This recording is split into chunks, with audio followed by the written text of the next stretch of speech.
네, 안녕하세요. 오늘 프로덕트 분석가로 일하고 있습니다를 발표하게 된 강한별입니다.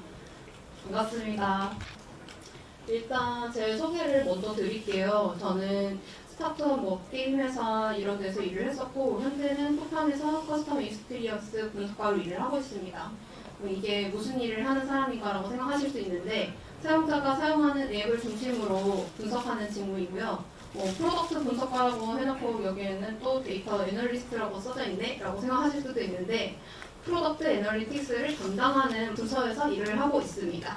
그리고 아무도 물어보진 않았지만 제 취미는 좋거나 나쁜 서비스를 캡처해서 모아두고 이거 왜 이렇게 만든 걸까? 너무 잘 만들었다 이렇게 생각하는 거고, 그리고 오픈월드 게임 하는 걸 좋아해요. 그리고 사소한 것이라도 기록하고 공유하는 것을 좋아해서 오늘 발표도 이 취미에 좀 연장선상에서 시작을 하게 되었습니다. 오늘 제가 하고 싶은 이야기는 제가 프로덕트 분석가로 일을 하면서 느꼈었던 것들입니다. 프로덕트 분석이 어떤 것인가부터 시작해서 프로덕트 분석 문화가 잘 정착이 되려면 어떤 것이 필요한지에 대해서 제가 느꼈던 그런 개인적인 소회를 정리해 보았습니다. 사실 좀 어떤 구체적인 사례를 기대하고 오신 분들도 많았을 거라고 생각해요. 근데 안타깝게도 그런 사례는 일절 없고요. 왜냐면 저희 회사 보안상 그런 내용을 전부 다 제거를 해야 된다고 하시더라고요. 그래서 이 발표 내용은 저의 엄청 개인적인 내용이고 재직하는 회사와는 상관이 없습니다. 이 발표를 신청하고 이 자료를 만들면서 누구한테 이야기를 하고 싶은가에 대해서도 생각을 해봤어요. 프로덕트만 전문적으로 분석하는 사람이 흔한 직무는 아니라서 그 직무에 대해서 궁금하신 분들 혹은 우리 회사에 프로덕트 분석가가 없는데 괜찮을까라고 생각해 본 적 있는 사람이라면 그런 분들도 들어보시면 하실 것 같고요. 그리고 무엇보다 같은 분석가여도 어떤 도메인을 전담하느냐에 따라서 다르기도 하고 회사마다 정의하는 프로덕트 분석이라는 게 약간씩 차이가 있기 때문에 같은 프로덕트 분석가분이 들으시면 이분은 이런 식으로 경험을 하셨구나 이렇게 생각하실 수 있을 것 같아요. 그리고 발표 배경에 대해서도 좀 짚고 넘어가려고 하는데요. 사실 제가 데이터 분석가로 처음 일하게 됐을 때만 해도 이렇게 데이터 드리븐이라는 말이 흔하지 않았어요. 근데 이제 지금은 제가 어떤 공고를 봐도 PO, 개발자, 디자이너를 봐도 어떤 공고에도 전부 다 데이터 드리븐이라는 말이 적혀 있는 거예요. 그런 게 안 들어가 있는 공고를 찾기가 어렵더라고요. 그리고 데이터 드리븐이란 정말 뭘까 그런 생각을 하게 되는데 제가 다니고 있는 회사만 해도 물류 분석만 따로 하시는 분도 계시고 광고만 따로 분석하시는 분들도 계세요. 그래서 이런 다양한 분석가들이 존재를 하는데 서비스 프로덕트 분석을 한다는 게 어떤 일인지에 대해서 얘기를 하려고 합니다. 그래서 첫 번째로 프로덕트 분석이란 무엇인가 라고 제 영어를 적어놨는데 데이터 드리븐 프로덕트 개선 이런 말을 많이 하잖아요. 여기에 한국어는 하나밖에 없어요. 근데 이게 영어로 적혀 있긴 하지만 결국에는 요약을 하자면 사용자의 데이터를 기반으로 제품을 개선하고 비즈니스 목표를 달성한다는 뜻이잖아요. 이 제품 자체도 되게 여러 가지로 해석될 수 있는 말이라고 생각을 하거든요. 여기서는 제품을 웹 서비스라고 정의하고 그리고 이를 통해서 데이터를 통해 개선하는 것이라고 하겠습니다. 그러니까 국내에서는 앰플리튜드나 믹스패너 이런 것들 많이 들어보셨을 거예요. 그러니까 제품 분석 툴이나 그리고 A/B 테스트에 대해서 그게 되게 유행을 하게 되면서 제품 분석에 대해 관심이 높아진 것 같아요. 그래서 이렇게 좀 특정 용어가 유행을 하기 시작하면 꼭 해야 될 것 같잖아요. 저만 그런지 모르겠지만 저는 그런 편성을 해야 될 것 같다는 생각이 들더라고요. 우리 회사에도 프로덕트 분석가가 있어야 할 것 같은데 어떡하지? 없는데? 이렇게 생각을 할 수도 있을 것 같아요. 그래서 우리 회사에도 지금 프로덕트 분석가가 당장 필요한가? 이런 질문을 할 수도 있을 것 같아요. 제가 프로덕트 분석가이기 때문에 반드시 채용을 해야 된다라고 할 것 같지만 저는 사실 프로덕트 분석가는 필수가 아니라고 생각해요. 프로덕트 분석가로 일하는 것에 대해서 발표하는 자리인데 제가 필수가 아니라고 해서 좀 의외라고 생각하실 수도 있을 것 같아요. 저는 이 질문에 대해서 답을 하려면 두 가지를 먼저 생각해봐야 한다고 생각하거든요. 그러니까 첫 번째는 우리 서비스의 핵심이 무엇인가에 대한 거고 두 번째는 우리 회사의 성장 단계가 어디쯤에 해당하는가입니다. 첫 번째는 산업마다 중요한 포인트가 다르기 때문입니다. 그 최근에 이상한 변호사 우영우라는 드라마가 굉장히 잘 됐어요. 뭐 보신 분들도 계실 거예요. 처음에 0.9% 시청률로 시작을 해서 종영할 때는 17.5%로 마무리가 되었으니까 굉장한 성과를 낸 거죠. 미디어 산업의 핵심은 콘텐츠이니까 이 ENA라는 잘 알려지지 않은 스카이TV가 ENA가 된 거더라고요. 근데 어쨌든 잘 알려지지 않은 방송사인데도 우영이가 엄청 잘 돼가지고 좋은 성과로 마무리를 할 수 있었어요. 이 넷플릭스를 통해서 볼 수 있기도 하지만 본방송 시청률이 굉장히 높잖아요. 이 우영우 생방송이 ENA에서밖에 제공하지 않으니까요. 이런 독점적인 컨텐츠, 서비스가 있으면은 경쟁자가 카피할 수 없는 경우에는 프로덕트 분석보다는 독점 컨텐츠 그 자체 혹은 그 컨텐츠를 마케팅하는 요소들이 더 큰 영향을 줄 수 있다고 생각을 해요. 뭐 예를 들어서 루이비통이나 에르메스 이런 명품 매장에 들어가려면 줄을 엄청나게 서야 되잖아요. 그리고 뭐 얼마 이상을 이전에 구매를 했어야 하고요. 어떻게 보면 굉장히 허들인데 좋지 않은 경험이라고 생각할 수 있지만 이런 독점적인 혹은 브랜드 가치를 가지고 있기 때문에 오히려 도전 욕구를 불러일으키는 것 같아요. 그리고 두 번째는 회사의 성장 단계가 어디에 속하는가인데요. 저는 서비스의 단계에 따라서 분석가가 필수일 수도 있다고 생각하고 아닐 수도 있다고 생각하거든요. 분석가는 기본적으로 서포트를 하는 사람이라고 생각을 해요. 그러니까 공격수가 아닌 거죠. 이렇게 말하는 이유는 그 서포터가 뭐 중요하지 않다 이런 얘기가 아니라 딜러나 탱커가 없으면 아예 게임을 할 수 없기 때문이에요. 초반에 마켓핏에 적합한 프로덕트를 만들고 엄청 크리티컬한 그런 문제를 해결해 나가는 과정에서는 분석가가 아니어도 뭐 PO든 개발자든 디자이너든 직관적으로 알 수 있는 부분도 존재하기 때문입니다. 사용자 인터뷰를 할 수도 있고 사용성 테스트를 할 수도 있고요. 그러니까 가령 우리 서비스를 뭐 사용하지 않는다 이런 거는 접속자를 보면은 누구나 판단을 할 수 있는 거잖아요. 그리고 왜 접속하지 않지? 이런 거에 대해서는 인터뷰나 리서치를 할 수도 있고요. 그래서 뭐 분석가가 필요 없다 이런 게 아니라 분석가가 있으면 분명히 도움은 되는데 없어도 서비스가 당장 동작을 하지 않는 건 아니에요. 근데 어느 정도 게임에 익숙해지고 경쟁팀들도 실력이 원숙한 팀이라고 가정해볼게요. 그렇게 되면은 서포터가 있냐 없냐가 엄청나게 영향을 줄 거라고 생각하거든요. 이때부터는 분석가가 아니면은 이게 문제인가? 지금 해결해야 되는 건가? 이런 걸 판단하기조차 어려운 상황이 생기기도 하고 그리고 기본적인 지표, 터널 분석 외에도 다른 분석들이 필요한 문제들이 생기게 됩니다. 제가 뭐 두 가지 질문을 고려해야 된다고 하기는 했는데 결국 사실 몇몇 과목을 제외를 하면은 어느 정도 성숙 단계에 다다른 IT 산업의 경우는 프로덕트 분석이 필요합니다. IT는 소프트웨어 경험이기 때문에 제가 아까 앞에서 예를 든 우영우나 뭐 명품 브랜드 같은 경우랑은 결이 다릅니다.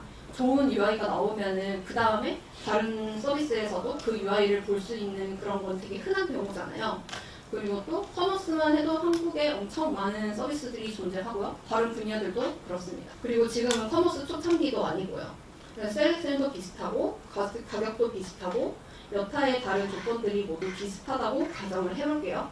그러면은 결국에는 원하는 상품을 더 쉽게 찾을 수 있고 결제가 너무너무 쉬워서 내가 결제한 줄도 모르겠다. 이런 제품 경험에서 차이가 생기기 때문에 결국에는 프로덕트 분석이 필요하게 됩니다.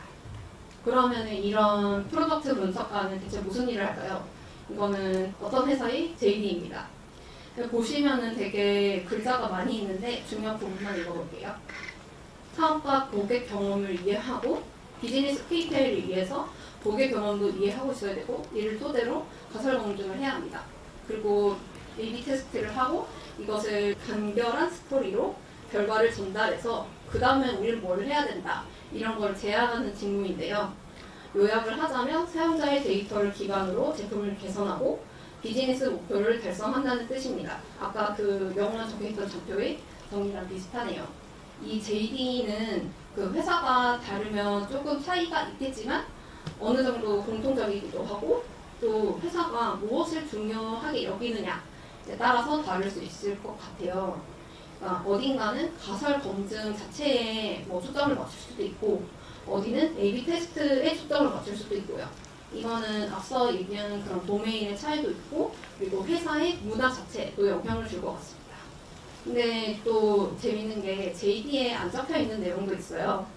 지금 장표에 보이시는 캐릭터는 여러분도 다 아시다시피 셜록 홈즈예요. 이 문장을 제가 되게 좋아해가지고 발췌를 했거든요. 그 셜록 홈즈가 흙이 없으면 벽돌을 만들 수 없다고, 데이터가 필요하다고 울부짖는 부분인데 분석가라면 좀 누구나 공감할 수 있는 부분이 아닐까라고 생각을 해요. 프로덕트 분석가는 사용자의 행동을 기반으로 해서 분석을 하는 사람이잖아요. 그래서 사용자의 데이터를 수집하고 설계하는 과정이 반드시 필요한데, 이 부분을 뭐 회사에 따라서는 분석가가 하는 경우도 있고 PO가 하는 경우도 봤고 개발자가 하시는 경우도 봤어요. 근데 제가 개인적으로 생각했을 때는 분석가가 직접 설계를 하는 것이 가장 효율적이라고 생각을 해요. 왜냐면 어떤 데이터를 언제 어떻게 남길지에 따라서 데이터의 품질이 달라지기 때문에 이 부분에 따라서 흙의 품질 자체가 달라져 버리는 거죠. 근데 놀랍게도 이런 흙이 존재하지 않는 경우도 종종 보긴 했습니다. 그래서 여기까지는 프로덕트 분석가가 무엇을 하는지에 대해서 얘기를 했어요. 이제 어떻게 일을 해야 되나에 대해서 얘기를 하려고 하거든요. 그러니까 모든 직군이 엄청 바쁘실 거예요. 근데 제가 일을 하면서 느끼는 거는 어디를 가도 분석하는 부족하고 저에게 분석가를 자꾸 추천해달라고 해요. 우리 팀도 없는데. 그래서 뭐 모든 사람의 시간이 24시간이고 그리고 일하는 기본 시간은 8시간이잖아요. 뭐 초과 근무를 하면 되기는 해요. 근데 항상 초과 근무를 할 수는 없고, 그리고 이렇게 살다 보면은 번아웃을 겪게 될 수도 있고, 저도 실제로 번아웃을 겪기도 했어요. 로고 설계하고 개발자랑 얘기하고 데이터도 분석하고 요청받은 데이터도 추출하고 배치자 만들고 A/B 테스트를 설계하고 효과를 계산하고 실패했다면 원인을 분석하고 관련 미팅을 하고 이런 랩 같은 내용을 하다 보면은 되게 시간이 금방 지나가더라고요. 심지어 갑자기 이게 더 중요해졌다면서 치고 들어오는 일도 되게 많아요. 그래서 이게 되게 어려운 부분이지만 우선순위를 잘 정하고 이거는 당장 해야 되고 이거는 포기한다, 이런 걸 잘 정리하는 게 중요하다고 느꼈습니다. 우선순위를 잘 정하는 게 또 중요한 이유가 날라오는 일을 다 쳐내는 게 아니라 정리를 하면서 하게 되면은 데이터를 훨씬 더 주의 깊게 볼 수 있게 되더라고요.